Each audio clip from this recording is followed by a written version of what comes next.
बिस्मिल्लाहिर्रहमानिर्रहीम, अस्सलाम वालेकुम। मैं हूं आसिफ खान। आप देख रहे हैं bells of cricket. World cup के ज़बरदस्त मुकाबले जारी हैं और पाकिस्तान ने गुज़िश्ता रोज़ एक बहुत अच्छा मुकाबला न्यूजीलैंड के ख़िलाफ़ किया और फ़तह के साथ इख्तिताम पजीर हुआ। वो मुकाबला पाकिस्तान की जानिब से बड़ी अच्छी परफॉर्मेंसेस बॉलिंग, बैटिंग के और फील्डिंग के शोबे में भी हमें देखने को मिली।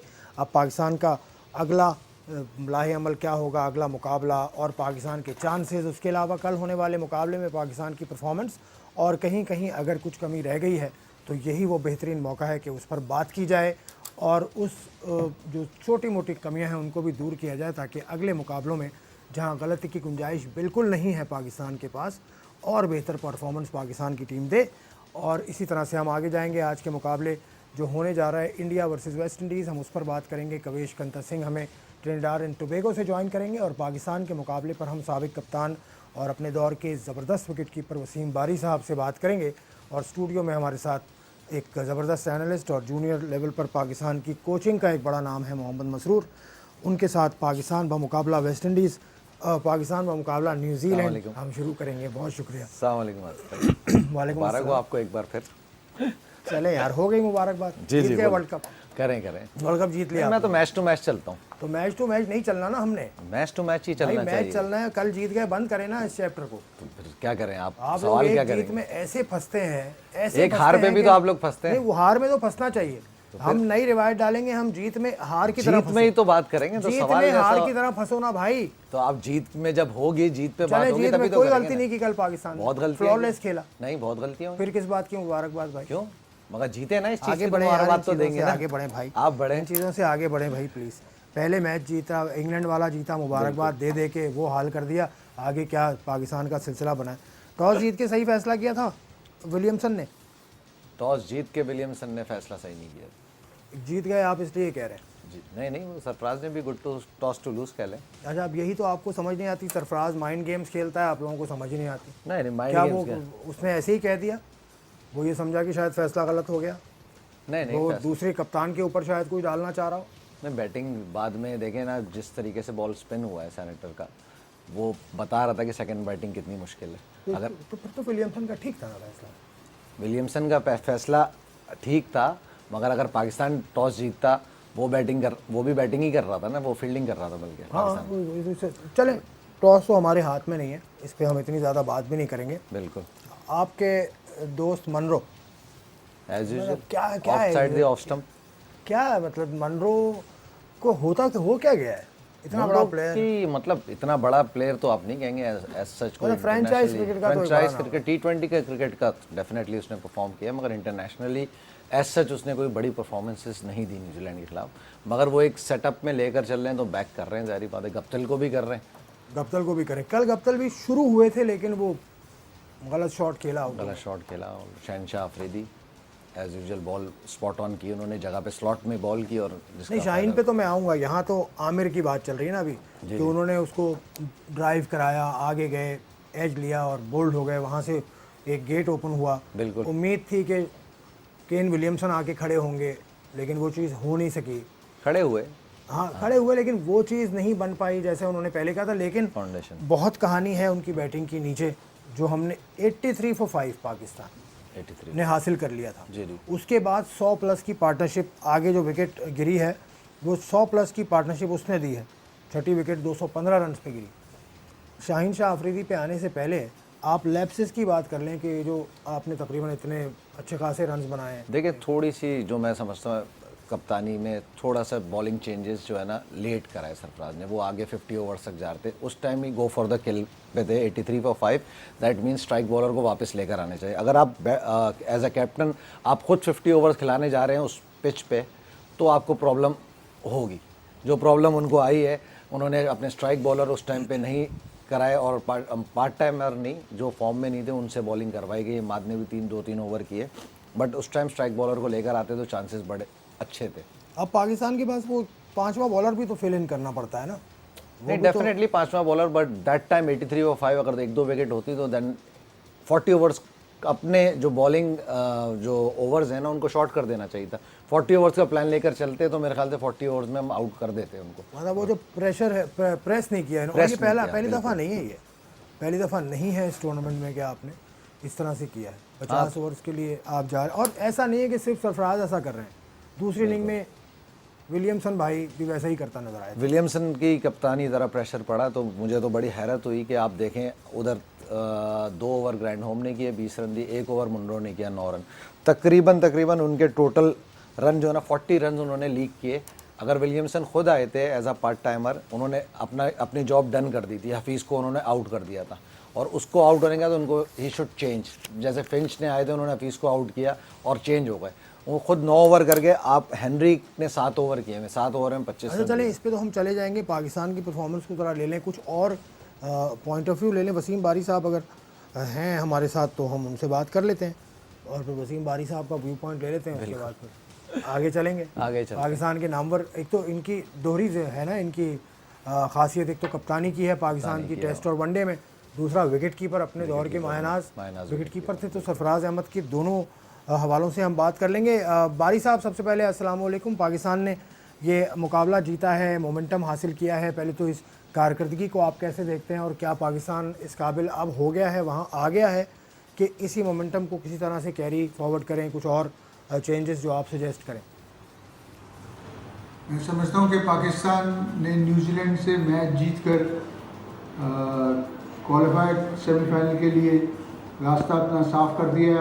अब मैच जो है वो अफ़गानिस्तान से और बांग्लादेश से, और मैं उम्मीद करता हूँ कि पाकिस्तान की जो पीक है वो एक सही वक्त पर आ रही है। पाकिस्तान अब सेटेड साइड हो गई है, हारिस सोहेल के आने से चौथे नंबर पर मिडिल ऑर्डर बैटिंग मजबूत हो गई है, और इस मैच में आपने देखा होगा कि टॉस हारना एक ब्लेसिंग इन डिस्गाइज था, क्योंकि सरफराज ने कहा था मैं भी बैटिंग करूँगा, तो टॉस वो हारा, तो विलियमसन ने बैटिंग की और पाकिस्तान ने उनके 5 खिलाड़ी आउट 80 रन पर कर दिए। तो इस तरह पाकिस्तान ने प्रेशर न्यूजीलैंड पर डाल दिया, और मुझे बहुत उम्मीद है कि पाकिस्तान इंशाल्लाह सेमीफाइनल के लिए क्वालिफाई कर लेगा। बांग्लादेश और अफगानिस्तान भी अच्छी टीमें हैं, लेकिन पाकिस्तान की पीक राइट टाइम पर आ रही है, और पाकिस्तान पहली दफ़ा एक सेटल्ड साइड की तरह नज़र आ रहा है। और बारी साहब, आपने सरफराज अहमद का जिक्र किया, पाकिस्तान की पीक का जिक्र किया, मैं सवाल आपसे करूंगा, इंपॉर्टेंट सवाल है, सब जानना चाहते हैं कि सरफराज अहमद बतौर कप्तान और बतौर विकेट कीपर उसकी परफॉर्मेंस को आप कैसे गेज करेंगे? एक ब्रेक लेते हैं, ब्रेक के बाद वापसी पर आपसे इसका जवाब लेंगे।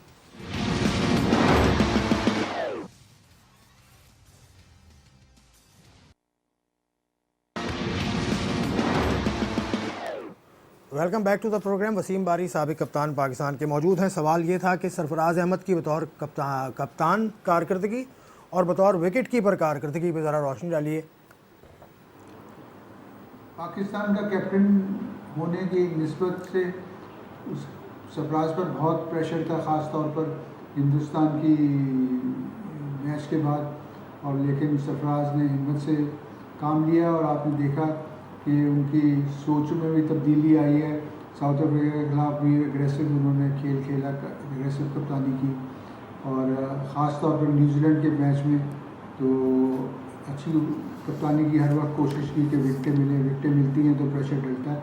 और मैं इस वक्त ये सरफराज की तारीफ़ करना चाहूँगा कि उन्होंने विकेट कीपिंग भी बहुत अच्छी की, और ख़ास तौर पर जो टेलर का कैच लिया वो आउटस्टैंडिंग कैच था। विकेट कीपर होना, पाकिस्तान का कप्तान होना, परफॉर्मेंस करना एक आसान चीज़ नहीं है, लेकिन सरफराज इसको हिम्मत से ले रहे हैं और एक चैलेंज ले रहे हैं। और आपने देखा कि न्यूजीलैंड का जो मैच था वो मस्ट विन मैच था, उसमें उन्होंने बड़ी एग्रेसिव कप्तानी की और प्रेशर के बगैर खेले पाकिस्तान टीम। और मैं उम्मीद करता हूँ कि इंशाल्लाह बांग्लादेश का मैच और अफगानिस्तान का मैच भी ईजी नहीं लेना है, और ये दोनों भी अच्छी टीमें, लेकिन पाकिस्तान की पीक राइट टाइम पर आई है, और इंशाल्लाह पाकिस्तान क्वालिफाई कर जाएगा सेमीफाइनल के लिए। चलें, आपको भी उम्मीद है, सबको उम्मीद है। कुछ चीज़ें बताई सरफराज अहमद की कप्तानी और विकेट कीपिंग के हवाले से। आप भी चलते चलते अगर इसी टॉपिक को टच करें, मुश्किल होता है बतौर विकेट कीपर ऐसे परफॉर्मेंस इतने प्रेशर में, जहाँ इतनी तनकीद भी हो चुकी है? प्रेशर में तो मुश्किल होता है डेफिनेटली, और आहिस्ता आहिस्ता देखें 2-3 साल, ठीक है, अभी कोई इतना ज़्यादा एक्सपीरियंस कैप्टन नहीं रहा है, ठीक है। आईसीसी चैम्पियंस ट्रॉफी जीतने के बाद काफ़ी लॉसेस वनडे में रही हैं, तो प्रेशर तो डेफिनेटली रहेगा, और ख़ास तौर पे इतना बड़ा मैच इंडिया का वर्ल्ड कप बहुत बड़ा मैच होता है, वो हारने के बाद तो प्रेशर और अभी फिर उसके सिचुएशन बाद जो बेजा पर्सनल तनकीद हुई है उसको ना भूले ना, इतना ज़्यादा प्रेशर तो इतना किसी पे ज़्यादा भी नहीं प्रेशर। पड़ा। बाकी टीम ओवरऑल देखें, जो आप टीम की जीतने की बात कर रहे थे, जो पॉइंट एनालाइज किया मैंने, 181 डॉट बॉल्स, ये पाकिस्तान को अच्छे कट डाउन करनी पड़ेगी। नहीं लेकिन कल 30 टारगेट मसरूर इतना नहीं था ना सर, कल की पिच भी ऐसी नहीं थी ना, थोड़ा सा डिस्काउंट तो दें। जस्ट इमेजिन 130 ओवर्स बहुत होते हैं। 130 181 डॉट बॉल्स, 181 आउट ऑफ 300। ये लेकिन देखिए ना, मैं ये कह रहा हूँ रन अ बॉल टारगेट भी नहीं था ना, पिच की कंडीशन को भी सामने रखें। बिल्कुल it was not easy to make strokes. बिल्कुल इजी नहीं होता, मगर इतना रेशियो 70-30 181 का मतलब आपके 30 ओवर्स निकल गया, आप स्कोर बना रहे हो 238 चेस करो, 20 ओवर्स में आपने पूरा किया, 19 ओवर्स में। मगर ये अच्छी इनिंग, जो बीच में प्रेशर डला था, जैसे ड्रॉप कैच हो गया बाबर का उस टाइम पे, हारिस सोहेल वॉज एक्सेप्शनल, उसने आके बेस तेज़ खेला तो वो बाबर पे प्रेशर हट गया।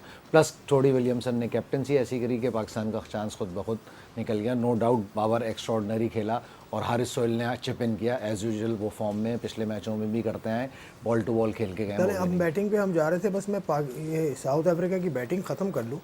वहाँ पर ये कि क्या चीज़ आपके ख्याल में मिसिंग थी जो 132 रन की पार्टनरशिप लग गई? एक तो आपने कप्तानी कहा कि प्रेशर नहीं डाला, दूसरा जो बॉलर्स कर भी रहे थे बॉल, उनमें भी फास्ट बॉलर्स ख़ास तौर से वो यॉर्कर्स का तनासुब इतना नज़र नहीं आता हमारे फास्ट बॉलर्स में। बिल्कुल, यॉर्कर्स मैंने आपको पहले बोला, थोड़ा सा मतलब दो डिलीवरीज ऐसी होती हैं बॉलर्स की, यॉर्कर्स और बाउंसर्स, इसमें सबसे ज़्यादा ज़ोर लगता है।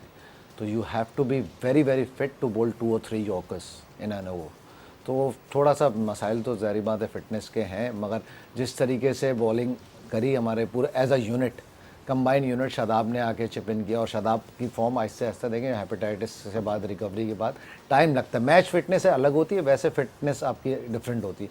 आहिस्ता आहिस्ता मैच फिट आ रहा है, फील्डिंग में आप दिख रहा है डाइवे हैं और ये वो एक्स्ट्रा एफर्ट कर रहे हैं सारे, तो कॉम्बिनेशन बहुत अच्छा हो गया, जेल हो गए, मोमेंटम राइट टाइम पे किया है। पहले अल्लाह करे कि मोमेंटम रहे और कुछ और प्लेयर्स को भी मोमेंटम पकड़ने की ज़रूरत है पाकिस्तान में। बॉलिंग में ही मैं ख़त्म करूँ, हफीज़, मोहम्मद हफीज़ में आपको क्या उनका वो वेनम नज़र नहीं आ रहा? मुझे ऐसा कल लगा कि वो बहुत स्लो पेस से बॉल कर रहे हैं, जिसकी वजह से गेंद ग्रिप नहीं कर रहा पिच में। क्या वजह है आपके ख्याल? अच्छा भाई, मैंने पहले भी आपको ये बात बोली थी, जब से सस्पेक्ट एक्शन के बाद से हफीज़ आए, हफीज़ की बॉलिंग पेस कट डाउन हुई है। उनके बैक ऑफ द माइंड में ये बात है कि अगर मैं थोड़ा सा पुश करूँगा तो मेरा डिग्री एंगल दोबारा कोई नोट हो जाए तो मैं टोटली बैन हो जाऊँगा बॉलिंग की तरफ से। तो इस वजह से वो ज़ाहिर बात है वो हाथ को अपने माइंड में, मतलब पेस आपके ख्याल में कम हुई है उनकी, इससे फ़र्क पड़ रहा है उनको? चलें, इस पर वो ज़रूर काम करेंगे, कोच भी काम करेंगे, या फिर एक दूसरा बॉलिंग ऑप्शन भी देखा जा सकता है। Haris Sohail is a bowling option, उनको इस्तेमाल किया जा सकता है।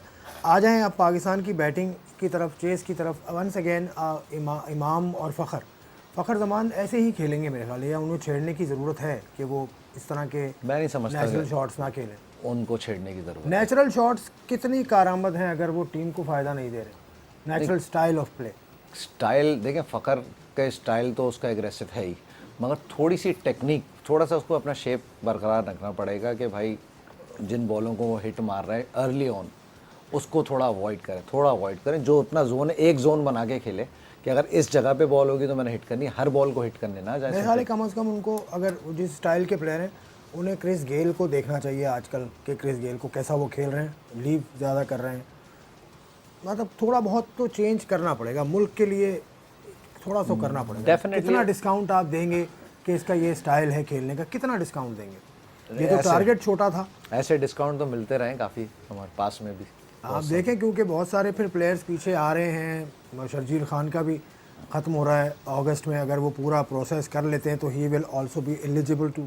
सर ये तो अच्छी बात है, जितने बेंच पे प्लेयर्स आएंगे कंपटीशन बढ़ेगा, पाकिस्तान की क्रिकेट ऊपर जाएगी। ये तो बहुत अच्छी बात है कि हमारे पास बेंच स्ट्रेंथ, जैसे अभी बॉलिंग में आ गई है, people has to struggle every match, they have to perform, क्योंकि बेंच स्ट्रेंथ है आपके पास। तो ये बहुत अच्छी बात है पाकिस्तान क्रिकेट की तरफ से। अब ये कोई सुपरस्टार ऐसा नहीं रहा टीम में कि बस जो वो हर टाइम हर वक्त अच्छा, हर मैच ऐसा नहीं हो सकता टीम कॉम्बिनेशन की सेक के लिए मैं बात कर रहा हूँ कि मोहम्मद हफीज़ इज़ केपेबल और ओपनर हैं, वो एक जगह बना लें, एक बॉलर इजाफी खिला लें, ओपनर एक ड्रॉप कर दें, हफीज़ को ऊपर नया बॉल देखा आपने शुरू में किसको? हफीज़ को खेलते नहीं, हफीज़ ओपनर तो है ना, तीसरे ओपनर के तौर में तो मौजूद है। मैं एक ऐसी मैं बात कर रहा हूँ, मैं गलत हूँ? नहीं, मेरे ख्याल से ये बात हुई थी और हफीज़ ने मना कर दिया, मैं अपने नंबर पे ही अच्छा, खेलना हफीज़ अपना नंबर ही खेलेंगे, वो घर से लेकर आए जिम्मा, मतलब नंबर है कि जूते का नंबर है कि बदलेगा नहीं, ये क्या तो बात है? प्रॉब्लम रही है। बदल तो गया, एज के साथ बदल गया, जो ओपनर मिडिल ऑर्डर आ मैं गया। एक बात कर रहा हूँ मतलब, लेकिन ये फिक्स नहीं है, कोई भी नंबर अपना लिखवा के थोड़ी आता है। बट टीम के लिए तो कोई भी नंबर लिखवा के नहीं आता, मुल्क के लिए कोई भी नंबर लिखवा के नहीं आता। जिस टाइम आपको ज़रूरत है उस टाइम उस आप टाइम उस पे नंबर आप पे वहाँ खेलो और खेलेंगे, परफॉर्म उसमें करो। क्या है? ये अच्छा, दूसरे ओपनर इमामुल हक कल बाउंसर के ऊपर बहुत ऑकवर्ड पोजीशन में थे। Awkward position. प्रॉब्लम ये आ रही है, बाउंसर्स को जो भी हमारे बैट्समैन है खेलने, अगर वो शुरू में लीव करें, फर्गूसन की सबको पता है कि बाउंसर अच्छी है, तो पहले से अगर फ्रंट फुट पे आएंगे, वेट ट्रांसफर करेंगे, उनको बैक फुट पे जाना या लीव करना मुश्किल हो रहा है, तो वो कमिट कर जा रहे हैं बॉल को। इमाम भी यही हुआ, कमिट कर गया, पहले से फ्रंट फुट पे था, वो कमिट कर गया, इस वजह से उसका बैट लग गया और कैच गप्टिल ने जो कैच लिया। अच्छा कैच लिया। और वो देखें, गप्टिल की एक बात बड़ी इंपॉर्टेंट है, 2 या 3 रन रह गए थे, कमिटमेंट देखें उस टाइम उन्होंने जो हारिस सोहेल को रन आउट किया, दैट वाज एक्सेप्शनल। मतलब उस टाइम पे टीमें छोड़ देती हैं कि यार ख़त्म हो गया मैच, रिलैक्स रहो। चले मौका देखते हैं, वो रन आउट नज़र आता है मुझे, तो उस पर मैं आपसे बात कर लूँगा। आपने याद कराया, मतलब जब उसने गेंद बेल्स उठा था, बेल्स वापस चला गया था, नहीं, रूल क्या कहता है? गिर गया, बेल गिर गया था। नहीं, बेल बाद में गिरा, ये देखें, ये देखें, ये देखें, ये देखें, देखें बेल गिर ये गया। स्लो मो में अगर ये देखें ना, ये लाइट जली है ना, लाइट जलना और मैं बेल का आपको उठना। एक्सप्लेनेशन दे रहा हूँ, देखिए ये बेल गिरी है, बाद में गिरी है। नहीं, बाद में देखें मसरूर गिरी है, लेकिन वो बॉक्स में आ गए थे। अब ये देखें, ये इसको एक नज़र देख लें, फैसला देखी तो मैंने। हो चुका है। हाँ देख ये ली। देखें, ये उठी बेल, ये सिर्फ उठी है, ये बेल वापस चली गई, ठीक है। नहीं ये उठी है, उसके बाद उन्होंने रोका हुआ है आपने, आप देख लें। जो स्लोमो में देखा था। अब इसके 2 स्टेप्स हैं, जी 2 स्टेप्स हैं। देखिए जो अंपायर, थर्ड अंपायर देखता है, क्योंकि मैंने खुद भी ये प्रॉब्लम पूछी गई थर्ड अंपायर से कि 2 स्टेप्स हैं।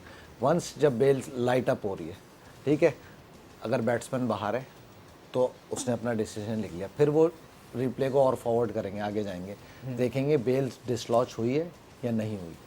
अगर डिसलॉज हो गई दैट मीन्स आउट, अगर वापस बेल लग गई तो नॉट आउट। हाँ, तो यहाँ तो गिर गई थी। गिर गई ना, तो नहीं, यहाँ पर जब वो क्रीज में आया है तो उस वक्त तक नहीं गिरी थी। आप मेरी बात सुने, जब लाइट अप हुई बाहर था हारिस सोहेल, जब लाइट अप हुई बाहर था, नोटेड डाउन, और जब अंदर आए तो बेल जब उठी और फिर गिर गई, दैट मीन्स उठने के बाद लाइट अप होना, अगर वो वापस बैठ लॉ का जाती हिस्सा सेकंड है। स्टेज पे, वापस जैसे अक्सर हुआ है कि बेल झिली और वापस अपनी जगह पे आ गई, तो वो नॉट आउट दिया जाता। मगर बेल अच्छा, डिसलॉज हो लाइट अप गई। हो गई और फिर उसके बाद डिसलॉज हो गई। हाँ। अच्छा, तो वो ये second लाइट phase में। लाइट आने की वजह से जी, ये जी। थोड़ा सा तब्दीली ये है। second तो phase टेस्ट में मैच में तो बत्ती होती नहीं, टेस्ट मैच में क्या होगा, बात करेंगे एक ब्रेक के बाद।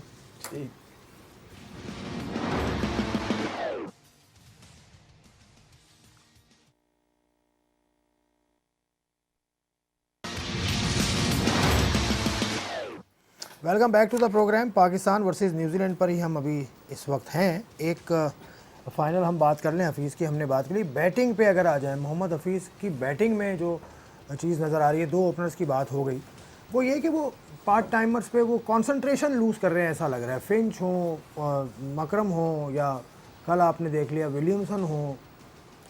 तो जब मतलब फॉर्म में जब प्रॉब्लम में आता है ना बैट्समैन, तो वो हमेशा वीकर लिंक पे अटैक करने की कोशिश करता है। हफीज़ के साथ यही मसला आ रहा है, जहाँ वो वीकर लिंक देख रहे हैं कि यार ये पार्ट टाइमर आ गया, इस पर मैं जल्द से जल्द रन बना लूँ, तो उसकी वजह से विकेट खो रहे हैं। अगर आप ज़रूरी नहीं है बाउंड्री, आप सिंगल डबल करके आप आराम से नीचे नीचे खेल के आप उसको सी ऑफ भी कर सकते हैं, 5-6 रन भी बना सकते हैं। मगर वो कुछ ज़्यादा जल्दी में है कि पार्ट टाइमर को एक ही ओवर में ज़्यादा से ज़्यादा रन ले लें। मैं इसीलिए कह रहा हूँ, देखिए वो काफ़ी नीचे आते हैं बैटिंग करने, तो अक्सर औकात उनको कम टाइम मिलेगा सेटल होने के लिए। बिल्कुल। तो अगर उनको ऐसी जगह रख दिया जाए कि जहाँ उन्हें टाइम लेने की कुशन हो उनके पास, कि वो ज़रा वक्त ले लें, तो बेहतर नहीं होगा उनके लिए और टीम कॉम्बिनेशन के लिए। सर टीम कॉम्बिनेशन के लिए अगर ओपन आते हैं तो शुरू के मैचों में भी बात हुई थी कि हफीज़ को ओपन कर दिया जाए, फ़खर या इमाम अगर नहीं परफॉर्म कर रहे। अगर फ़खर तो नीचे बैटिंग कर लेगा, इमाम को नीचे बैटिंग नहीं करा सकते, उसके लिए उस जगह पे हफीज़ जगह ही उसको बेहतर खाली करा दें। है। या फिर ऑप्शन दूसरा भी हो सकता है ना, बॉलिंग कितने ओवर की हफीज़ ने, 1 या 2 ओवर? हफीज़ ने ज़्यादा नहीं किए, हफीज़ ने 7 ओवर किए। इससे पहले मैच में 1 किया, उससे पहले मैच में शायद 2 ओवर किए, तो और भी उनसे व्हाई ज़्यादा नॉट नहीं ट्राई आसिफ अली? आसिफ अली या वाई नॉट शोएब मलिक? क्या ज़िंदगी भर बाहर बैठे रहेंगे? उनका कोई चांस नहीं बनता टीम में?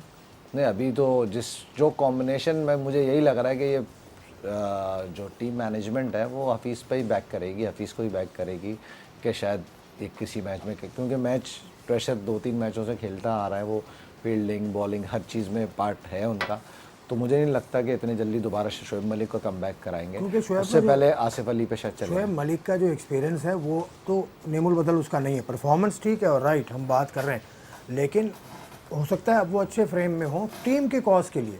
आपके पास बहुत अच्छी बात है कि ऑप्शंस बहुत मौजूद हैं। देखिए प्रॉब्लम ये आ रहा है कि बीच मिडिल ओवर में जो फास्ट बॉलर्स आ रहे हैं, दोनों को ज़रा प्रॉब्लम हो रही है फास्ट बॉलर्स पे, ठीक है। अगर हम उधर उस जगह पे आसिफ को ट्राई करते हैं, हफीज़ की जगह अगर शोएब मलिक आते हैं तो सेम ऑप्शन हो जाता है फास्ट नहीं, बॉलर। हफीज़ की जगह नहीं, अगर दोनों ही टीम में किसी ना किसी तरह फिट हो, ओपनिंग स्लॉट में आप जगह बना लें। ओपनिंग स्लॉट हफीज़ ने नहीं करनी ना सर, आप कहलवा लें उनसे ओपन करना। नहीं, मैं कौन होता हूँ भाई, हफीज़ होते कौन है ये कहने वाले, मैंने नहीं करनी भाई। तो भाई उन्होंने बात कर दी कि मैं ओपन नहीं करूंगा, नहीं, मैं 4 मैंने नंबर। मैंने नहीं सुना, मैंने कहीं पढ़ा नहीं है, ये बात मुझे हुई नहीं है पता। टीम मैनेजमेंट में। अब हो सकता है कि हुई हो बात, लेकिन Hafeez should be flexible enough, और वो हफीज़ टीम में हैं। जब कॉम्बिनेशन बना था, जब टीम अनाउंस हुई थी, तो उस वक्त हफीज़ को बतौर एक पोटेंशियल ओपनर के कहा गया था और देखा गया था, और हमने देखा है वो करते हैं और अच्छा करते मेरी रहे बात हैं। सुने। टीम कॉज के लिए बात हो रही है, मैं ये नहीं कह रहा कि भाई इसको ऐसा कर दें, मेरी कोई राय नहीं है, ख्वाहिश नहीं है। वही वाली बात हो रही है, टीम कॉस्ट की बात हो रही है। तो पहले तो 4 से अगर आप 3 पे भी ट्राई करते हैं किसी भी मैच में, जो भी हमारी हिस्ट्री वनडे की चल रही, किसी मैच में नंबर 3 भी तो नहीं हिला ना।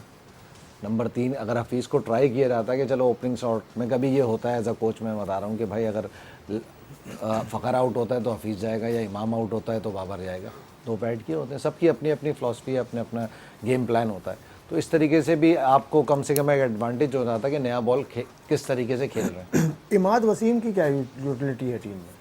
इमाद वसीम अगर नए बॉल के अलावा तो मुझे नहीं लग रहा कि बॉल इतनी अच्छी बॉलिंग कर पा रहे हैं, और बैटिंग में फॉर्म में है। बैटिंग का एवरेज भी उनका 47 के करीब है अगर नीचे, और बैटिंग जितने भी उनको टाइम मिला है वो अच्छे स्ट्राइकर की तरह खेला है उन्होंने। स्ट्राइक रेट उनका काफ़ी अच्छा था। खैर, लेकिन इतनी ज़्यादा इफेक्टिव परफॉर्मेंस उनकी अप फ्रंट, आपको बॉलिंग में ज़्यादा ज़रूरत है इमाद की या नीचे? देखिए मैं डाउन दी आउटर अब बैटिंग? ये कैप्टनसी पे है ना, अगर वो यूज़ करना चाहें तो 1-2 ओवर हफीज़ से भी नए बॉल कराएं तो why not try Imad Wasim.